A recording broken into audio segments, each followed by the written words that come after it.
საქართველოს ბანკს ყავს რაღაცა 10 დირექტორი რა. ჩვენი გაჭირებული ქვეყანა წარმოიდგინე, იმ გაჭირებული ქვეყნის ბანკი აიღე და იმ გაჭირებული ქვეყნის ბანკის დირექტორი, ნუ კაი, ნორმალურად ხო რა თქმა უნდა, სხვებზე უკეთს ხო. ჩემი აზრით ამდენი უნდა კონდეს? ხო. ჩემი აზრით რაღაცა რა ვიცი 10000 ლარი.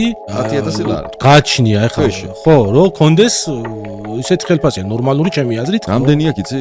50 100. შენ აბა 50 100 ესეც ალბათ გაკაჭა ეს თქვი რომ ხა 100? ეს ბიჭო? ეს 409 4,04,729 ლარი. ანუ წარმოგიდგენია რა მარაზმია?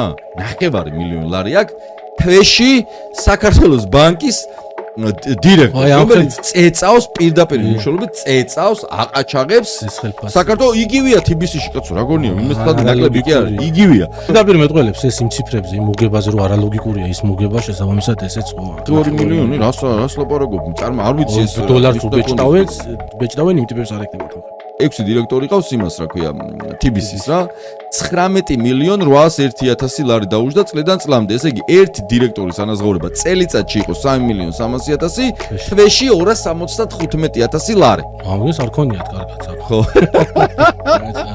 ანუ ეს ტიპები მოდიან ჩვენ ჯიბრეში ხელს ყოფენ ესენი არ არიან ბანკები ამის თქმა უნდა ესენი არიან ყაჩაღები